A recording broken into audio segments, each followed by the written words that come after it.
Who is this guy? Andrew Colvett. Someone sent me this link. I want to make sure I know who it is. Bapa Shab sent me this link. This is from Charlie Kirk's This is his producer lying to the world to protect his ass and continue making money. This is a Turning Point USA producer named Andrew Colvett. Says, I want to address some of the discussion about the lack of an exit wound with Charlie. Okay, good, because I would like to know about that. And by the way, if you're a friend, quote unquote, friend of Charlie Kirk or a supporter of Charlie Kirk, asking these questions about his murder should not be considered a bad thing. If anything, it should be considered total support of Charlie. Because you want to know what happened. I want to know who killed this fucking guy because I'm still not totally sure. And I want them held responsible. Right, yeah. right. Yeah, I'm not saying it's not the kid they arrested. That's not what I'm saying. I'm saying I'm not sure it's the kid they arrested. Because all I have is Kash Patel telling me. But you know what else Kash Patel has told me? That Jeffrey Epstein didn't traffic children. Right. He told me that there's no client list. He told me that there's no great conspiracy. And he told me Jeffrey Epstein K'd himself. I'm sorry, I don't trust that guy. So this is Andrew Colvett, the Turning Point producer. I want to address some of the discussion about the lack of an exit wound with Charlie. I'm usually not interested in delving into most of this kind of online chatter, and I apologize this is somewhat graphic.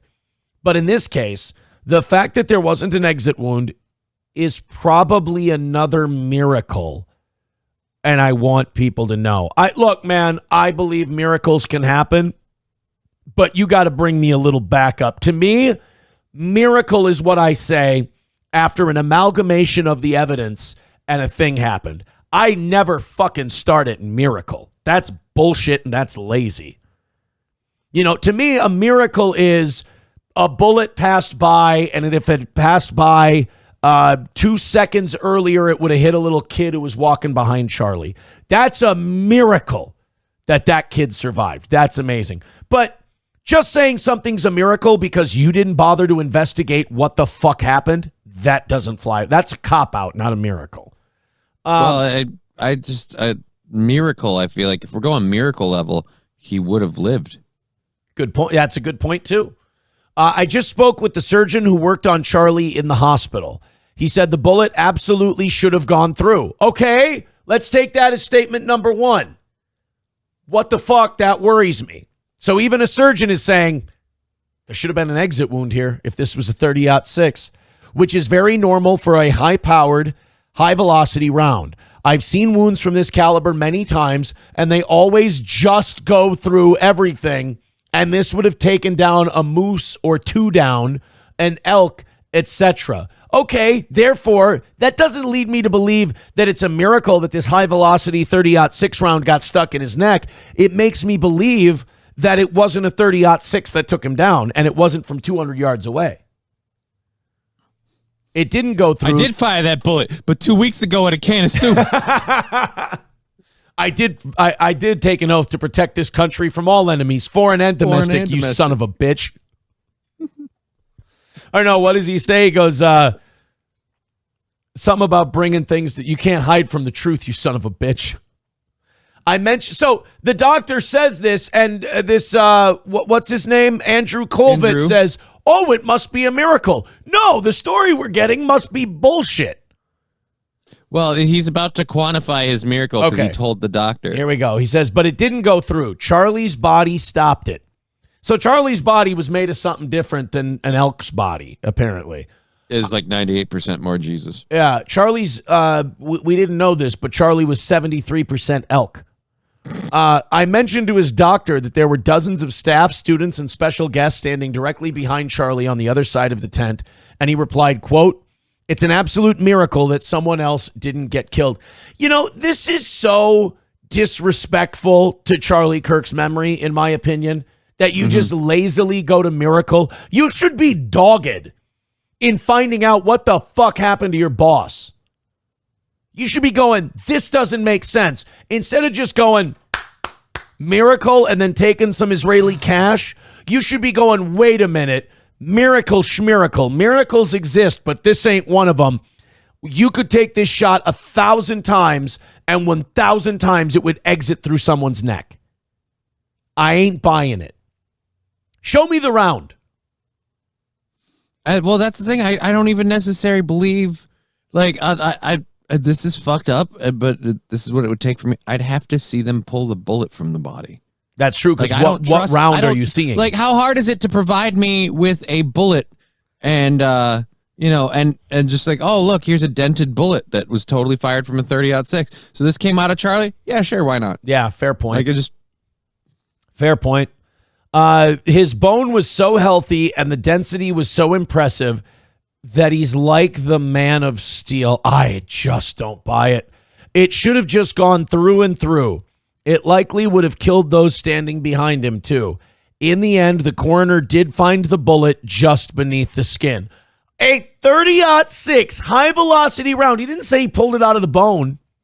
No, just beneath the skin. A 30-06 slammed into his neck and just stopped. Strange. Miracle my aching ass. Who killed Charlie Kirk? That's what we should be asking. In the end, the coroner did find the bullet just beneath the skin. Even in death, Charlie managed to save the lives of those around him. Remarkable, miraculous. No, that what you're doing right now is disrespectful as all hell to Charlie Kirk's memory. That's called playing cover, my friend. And my question is for who? Because again, there's too much. Like I said, there's too much smoke on this. The guy that jumped out to stop the cops from looking for the shooter by claiming, I'm the one who did it and I'd do it again. Right. Oh, yeah. You mean the Jewish guy named Zinn with CP? Yeah, he was also at 9/11. Like, it's just a lot of like weird. He's got a lot of weird coincidences, like that L.A. police chief who went to Hawaii and shit. Oh yeah, that guy. He's my favorite. That Diddy guard. The Diddy guard. Yeah, he's literally the Diddy guard. But he was Diddy's Ray Donovan. He was like the fixer. He would pay these women off. Which doesn't make him questionable at all for being at these other events. Not at all. Not at all. If Erica Kirk takes any Bill Ackman money, fuck Turning Point USA. Because Charlie allegedly turned down Bill Ackman and Netanyahu and said, no, can't take it. It's blood money. If Turning Point USA gets funded by Ackman or any of these fucking vampires, then now you're shoving me violently into Candace Owens territory. Well, that's like the thing that I'm thinking, like with what Candace Owens was saying about him being, having kind of a, pardon the phrase, come to Jesus moment with people in his close inner circle. I mean, you say that to me and I'm thinking, well, then that's got to be Erica, right? Like, who's closer in your inner circle than the wife of your children? I just feel like out of all the people who get to have the inside track, the one you sleep with, spend most of your time with, and literally reproduced with, I feel like that person should probably have that inside info. So. Would you calling him Forrest Zinn? He was at the Boston Marathon bombing, too. He was? Damn it. Yeah. Bapa Shab says, get out there and obscure the truth about your dead friend and we'll give you a boatload of cash right away, sir. Hobo says 30-06 has more stopping power than velocity. All right, somebody with a lot of 30-06 experience. I've fired a 308 308 twice. So I'm not an expert on any of this shit. I fired the 30-06, but it was in high school. It was only 6 bullets. It was in sportsman's biology. I don't remember a whole lot about it other than I sucked at hitting the target and I was equally bad at clay pigeons. I'm not a shooter. Mikey Two Milk says, doofus, that's me, it hit his vest. It lost nearly all of its energy into the Kevlar, and it's designed to do so. A ricocheting bullet doesn't carry nearly the same force as a direct hit. Okay, that's interesting that you say that, because now I've heard from people that he wasn't wearing Kevlar. It certainly didn't seem like it. It didn't look like it. I would hope he was at least wearing Kevlar, considering they had no... This is the part that weirded me out the most. But why wouldn't... I'm sorry to interrupt you. But why wouldn't the producer point that out too? We haven't heard from anyone in the official investigation that he was wearing Kevlar. That's something we all pulled out of our ass. Right. So I don't know if doofus is appropriate here. Where are the receipts Candace said she had? That is interesting too. But Bill Ackman has not denied that meeting took place. In fact, he confirmed that it was. All right. Well, you guys let me know what's up with that whole thing. That was an interesting post. Thank you very much. Was that Bapa that sent that to us? Papa Shop, yeah. Papa Shab sent that in. Thanks, buddy. Appreciate it. All right, I got to throw a few thank yous out here. Hunter with $5 says, ask anyone that hunts. Bullets do weird shit when they hit meat and bone. Fair enough. But give me the science on it. Don't just go miracle and then wipe it all away. Give me hey, this, when I have a doctor say this always goes through. Yeah. See, once it gets in there, it tumbles around, starts to sprawl. You see, back in the slave days, they would. Jimmy the Greek, what are you doing here? You don't belong.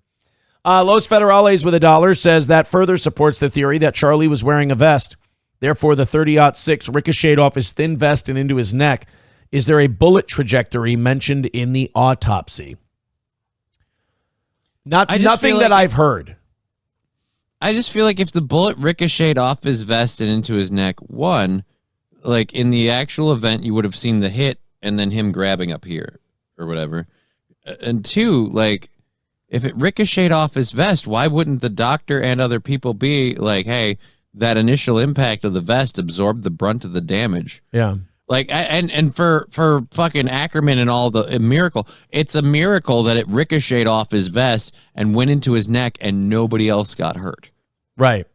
But a hobo, this is funny. He writes, if he was wearing some type of plating, why could you see his nips? Aaron, you're a breast guy. Pour through the data.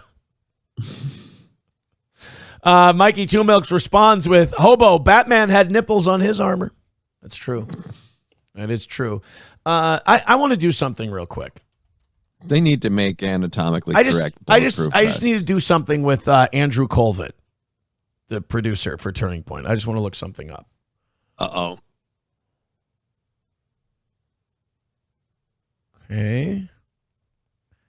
Okay. I'm guessing we're on early life history. I don't see anything. Looks clear. I don't see much. Josh Hammer. Andrew Colvett and I. So Andrew Hammer's a Jewish fella. Mm-hmm. Andrew Colvett and I also discussed Jewish demographics and voting patterns. Many American Jews vote left because they're not all religious. That's changing within a generation. Jews could be a majority GOP voting bloc. See my appearance on the Charlie Kirk show. But it doesn't here. Let me see. Yes, Colvett is a surname with historical roots in Eastern European Jewish.